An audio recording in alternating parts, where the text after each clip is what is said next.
Hello, this is Dr. Hausinger. This is based off of Chapter 12 in your Van Wormer book, Gender, Sexual, and Sexual Orientation Differences. So our last lecture looked at the complexities of socioeconomic status, race, and ethnicity, and that is further compounded by gender and sexual orientation. So there are some definitive trends that we see, both in terms of sexual orientation and gender in regards to substances. So meth addiction has high rates among women.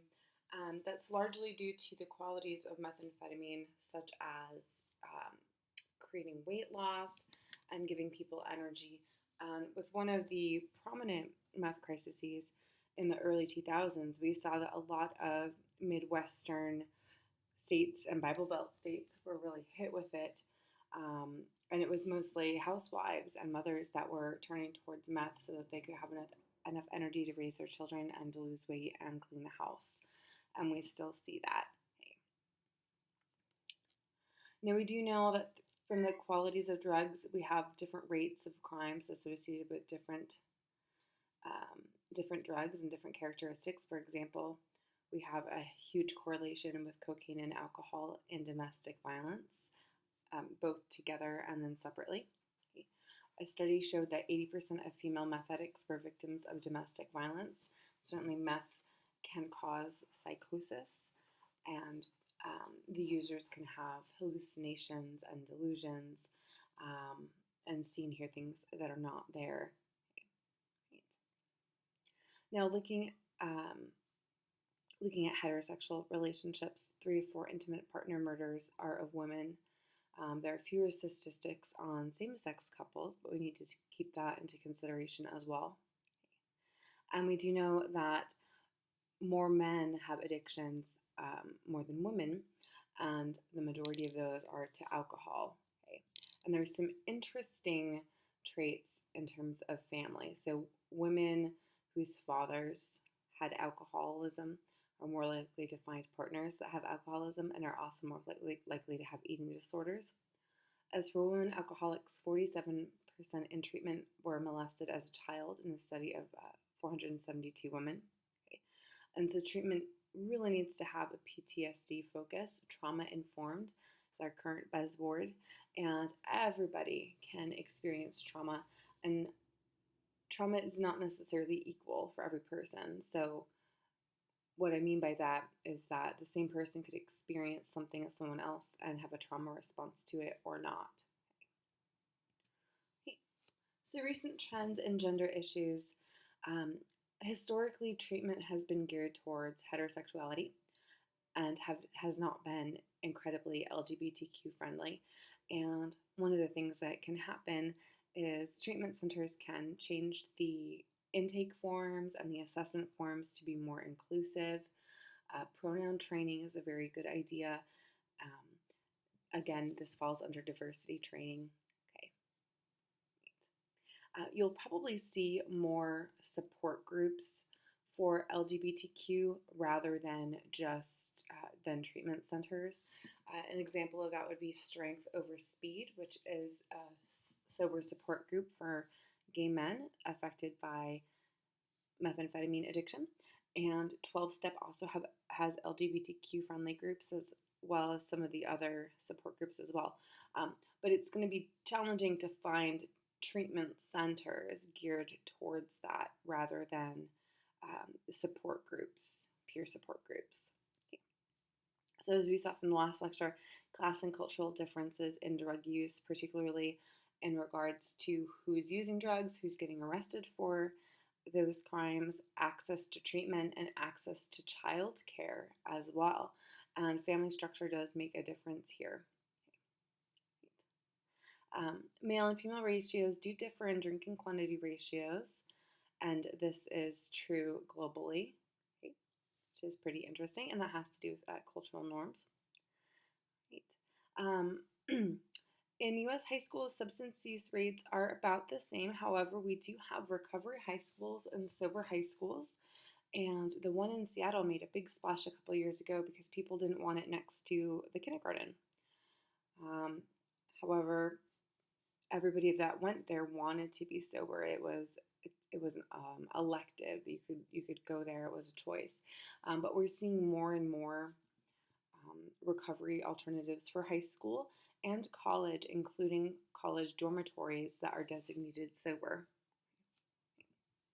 And we have been seeing a decrease in teenage use of cigarettes, however, an increase in marijuana, which would make sense with legalization in some states. With adult men, we see twice the rate of women for marijuana and cocaine use in gambling, and meth and tranquilizers were about the same. Okay, and do remember that we do have a greater amount of men that abuse substances than women. Okay, however, we have more eating disorders in women. The exception to that, or rather caveat to that, would be gender or body dysmorphia, particularly among male athletes. Bulimia is on the rise for men, and we see an increase in that over the years. And remember that certain substances do suppress appetite, so it's not uncommon for somebody to use cocaine or methamphetamine to suppress their appetite, more commonly nicotine. So there's a huge shame factor for women in treatment, particularly if they have children, and a fear of being CPS involved, a fear of maybe not being CPS involved. And some states want to criminalize or punish women that have used while pregnant and charge them with child endangerment or child maltreatment, which makes it so that women who are using don't go to their prenatal appointments and might not go to treatment because they are afraid of the repercussions, rather than certainly not saying that it's okay, but then offering options for treatment. So what happens is when we have this shame and then it's enforced into policy, it drives the behavior further down, which creates more harms and risks.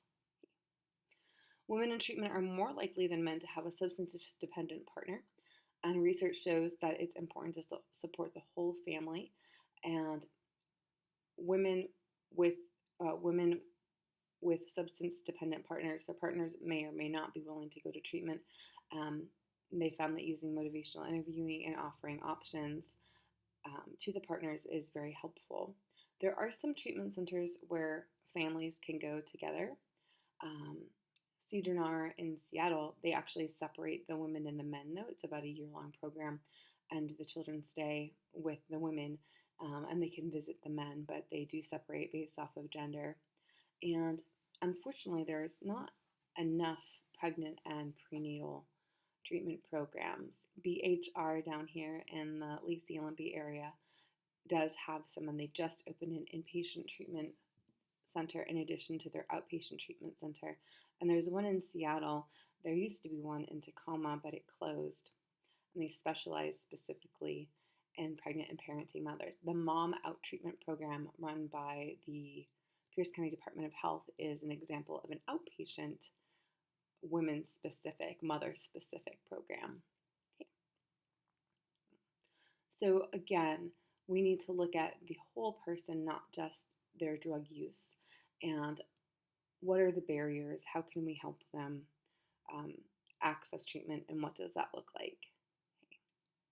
And it's not surprising that many women do lose children over substance misuse. However, drug use in and of itself is not a criteria for CPS involvement. Okay. I'll say that again.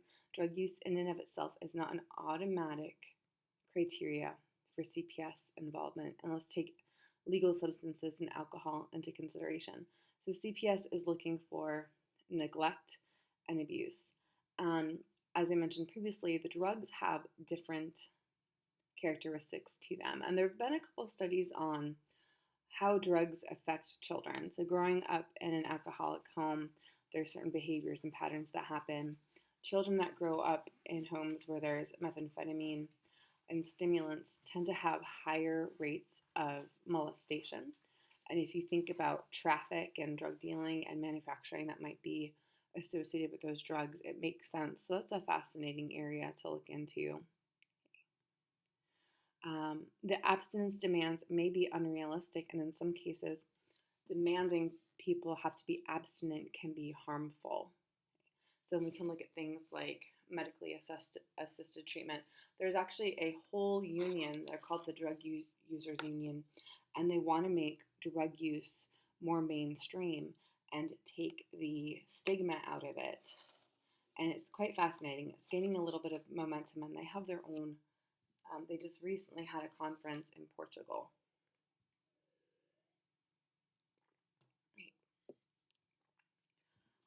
And not only a lack of treatment availability for pregnant women, but for women who are parenting. And most treatment centers do have an age cap on that. Usually it's 6 and under.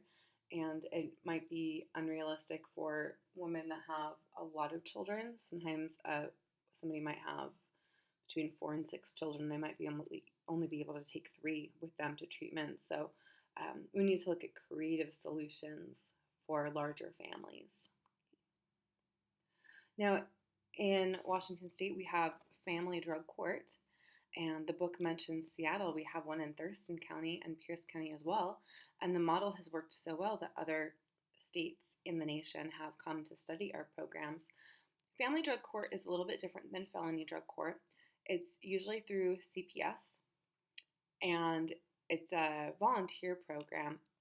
And you can cross over. Somebody in felony drug court that has children and is CPS involved can cross over into family drug court and kind of do it simultaneously.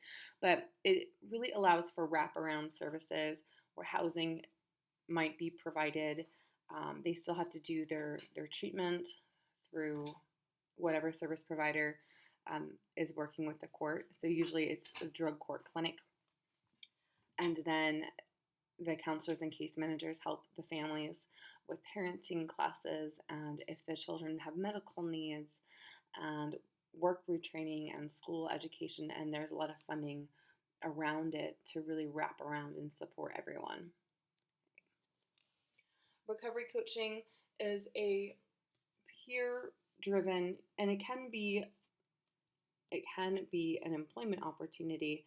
We have peer coaches and recovery coaches, which is a little different than AA and NA. Certainly a sponsor is an unpaid person through the goodness of their heart is helping another addict through the steps.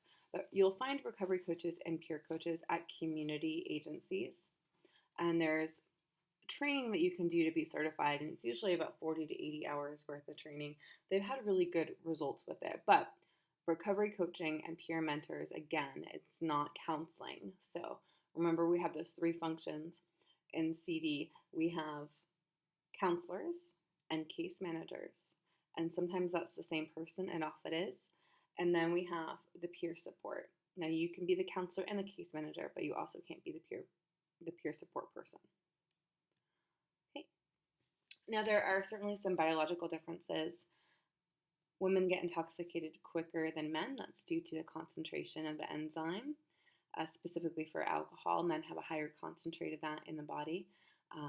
Women also tend to have more health problems when drugs and alcohol are related and have higher mortality rates with heavy drinking. And on average, we see that alcohol can take 15 years off due to heart and liver damage. And we see that women are much more susceptible to these drug-induced illnesses than men are. So for women, we need to address the barriers to treatment, such as lack of transportation, childcare, and treatment availability, especially if the woman's partner is using, and we know many times they are, and that can be a barrier for somebody that doesn't want to leave their children or might be afraid of that or afraid of the consequence of that. We need to change program goals and processes to accommodate a woman's need for more support, less confrontation and shaming, and job skill training and parenting skills. The empowerment model of change is much more helpful here, specifically for females. Female counselors can help break down shame and stigma issues, and we need to celebrate any significant decrease in substance use, even if it's abstinence, even if the goal is not abstinence.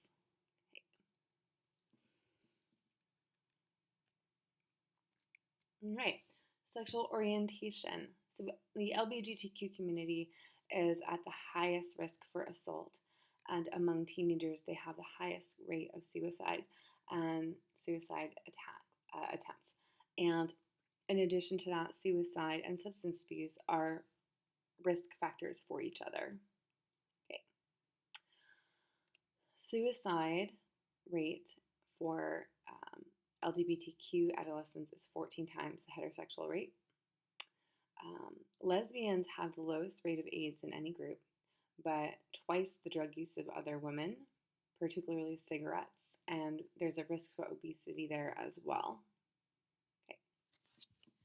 Okay. We have different drugs associated with gay culture. GHB is a stimulant, but also can be used as a date rape drug, and people don't remember after they use it. It has been a club drug, as has methamphetamine and, of course, alcohol. Okay. And men are at a higher risk for assault if they do frequent gay bars. Okay. And a higher risk of sexual abuse in jail cells. Transgendered individuals are often housed in the women's prison because it could be too dangerous to house them in the men's prison. Religious fundamentalism is correlated with suicide, and alcohol problems persist across the lifespan. Okay. In your book, there is a very competent table, do's and don'ts, 11.2, about working with transgender individuals and where you might go to seek out more information. Okay. PFLAG is both an advocacy and informational group that can help as well and has some substance abuse resources. Okay. So the essence of this chapter, if we were to put this into practice, is to listen to your clients, use empathy and warmth. We want to look past the substance use to see what else is happening in our clients' lives and how the substance use is interplaying with that, and work on, again, I'm going to sound like a broken record repeating this, but decreasing risk factors and increasing protective factors.